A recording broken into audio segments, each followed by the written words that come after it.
A'udzubillahi minasyaitonir rajim. Bismillahirrahmanirrahim. Assalamualaikum warahmatullahi wabarakatuh. Alhamdulillahirabbil alamin. Nahmaduhu wa nasta'inu wa nastaghfiruh wa na'udzubillahi min shururi anfusina wa min sayyiati a'malina. May yahdihillahu fala mudhillalah wa may yudlil fala hadiyalah. Asyhadu an la ilaha illallah wa asyhadu anna Muhammadan abduhu wa rasuluh la nabiyya ba'dah. Yang pertama dan yang utama, marilah tak lupa kita senantiasa memanjatkan rasa kesyukuran kita atas segala nikmat yang Allah berikan kepada kita semuanya, sehingga pada kesempatan pagi hari ini kita semuanya masih bisa diberi kesempatan untuk melaksanakan ibadah wajib, yaitu ibadah puasa di hari yang ke-6 insya Allah. Mudah-mudahan kita semuanya diistiqomahkan oleh Allah, senantiasa diberikan kesehatan, kemampuan, dan bisa melaksanakan ibadah puasa hingga purna nanti. Amin. Shalawat serta salam tetap tercurah pada junjungan kita Nabi Agung Muhammad Sallallahu Alaihi Wasallam, pada keluarganya, pada sahabat-sahabatnya, dan para pengikutnya. Dan mudah-mudahan syafaatnya sampai kepada kita selaku umatnya. Amin. Pemirsa rahimakumullah, pada kesempatan kali ini izinkan saya selaku guru agama untuk memberikan sedikit berbagi ilmu kepada kita semuanya dalam rangka untuk senantiasa thalabul ilmi, karena salah satu amal yang tidak akan pernah terputus yaitu senantiasa belajar tentang ilmu-ilmu yang ada di dalam Al-Quran. Bulan puasa adalah bulan yang penuh berkah, bulan yang penuh dengan limpahan pahala, rahmatnya. Sehingga marilah masih banyak waktu, kesempatan untuk kita meraihnya di bulan yang suci ini, guna meningkatkan keimanan dan ketakwaan kita kepada Allah Subhanahu wa Ta'ala. Oleh karena itu, izinkan saya untuk memberikan sedikit berbagi ilmunya pada pagi hari ini, yaitu tentang 5 kesunahan di dalam bulan Ramadan. Tentunya sudah banyak sekali dari para penceramah yang lain menyampaikan tentang bagaimana kita mengisi amal-amal kebaikan di bulan Ramadan ini. Namun ada 2 amal yang harus kita tingkatkan. Yang pertama, bahwasanya Allah menjanjikan barang siapa yang melakukan amal ibadah wajib, maka pahalanya pun akan dilipatkan sampai beratus-ratus kali lipat. Tetapi barang siapa yang meningkatkan amal sunnahnya, maka amalnya akan dihitung setara dengan amal wajib.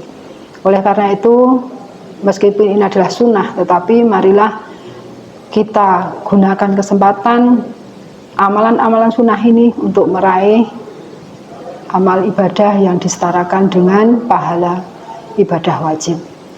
Ada 5 amalan kesunahan di dalam bulan suci Ramadan ini. Amalan yang pertama adalah yaitu segera berbuka jika sudah masuk waktu berbuka.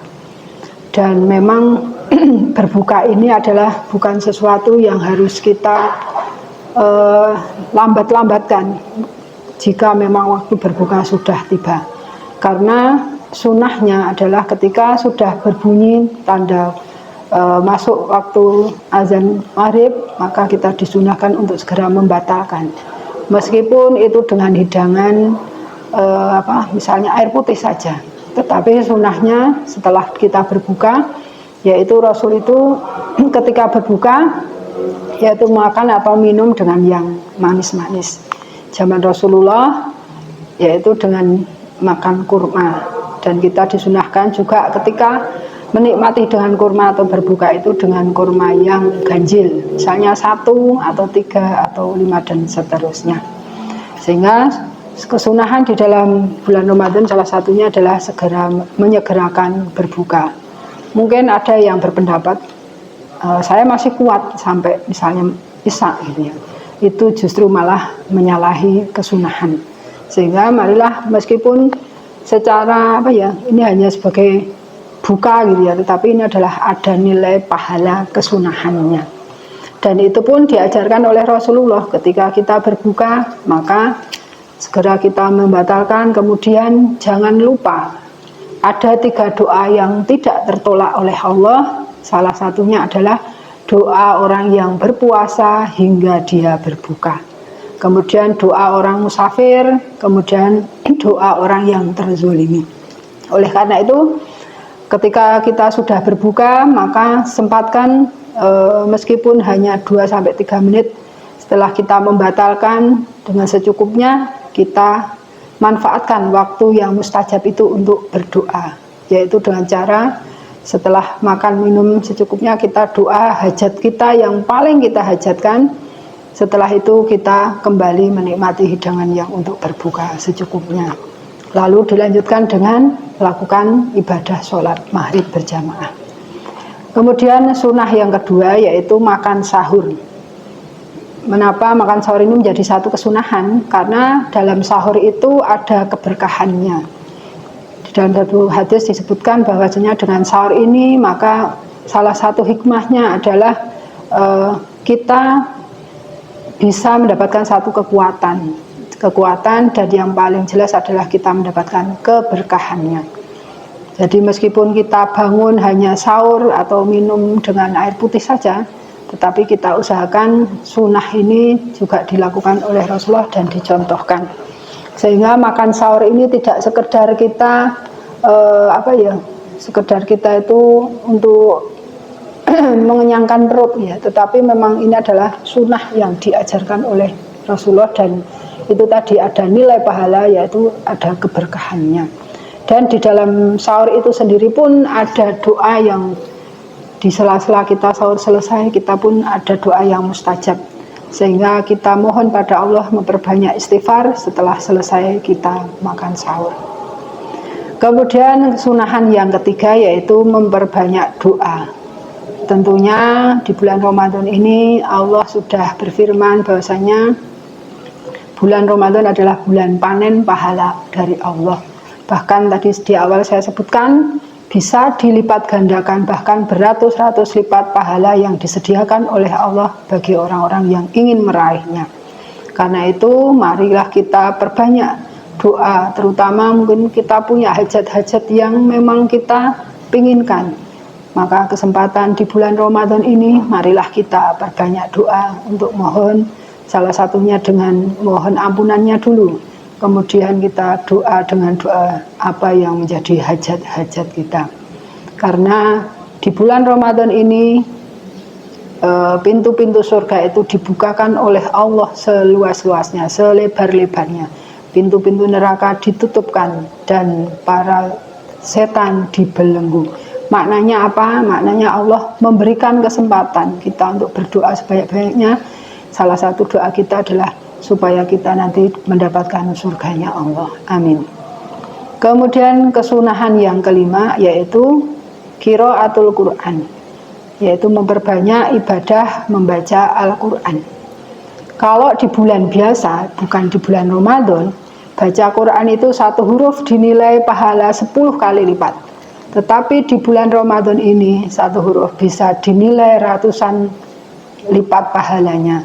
Oleh karena itu amatlah rugi ketika di bulan Ramadan ini kita tidak mempunyai target amal, terutama untuk menghatamkan Quran.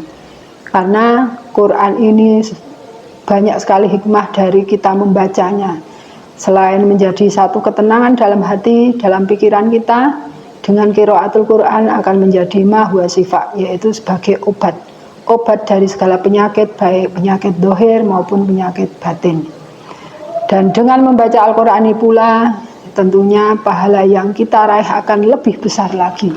Karena satu huruf yang di bulan biasa kita hanya dinilai 10 pahala lipatnya, tetapi di bulan ini Masya Allah, Allah memberikan janji pahalanya yang luar biasa. Sehingga marilah kita buat satu target amal.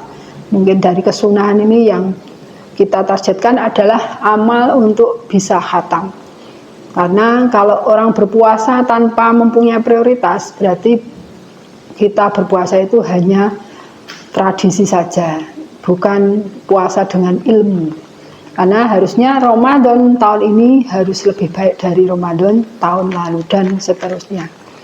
Karena itu marilah kita senantiasa Jadikan Quran ini menjadi sahabat kita sehari-hari, terutama di bulan Ramadan ini, supaya pahala kita menjadi pahala yang terbaik, pahala yang dilipat gandakan oleh Allah. Dan dengan membaca Al-Quran pula, maka berkah-berkah dan rahmat Allah akan turun kepada kita, sehingga kita nantinya akan menjadi satu amalan yang kelak kita bisa banggakan di hadapan Allah, yaitu dengan qiraatul Quran. Kemudian kesunahan yang terakhir adalah dengan sholat taraweh. Ibu pernah mendengar satu ustadz yang menyampaikan bahasanya puasa itu belum sempurna ketika puasa itu hanya menahan makan minum di pagi sampai siang, sampai sore hari, sampai menjelang berbuka. Tapi yang namanya puasa itu yang sempurna adalah salah satunya dengan melakukan ibadah sholat sunnah taraweh.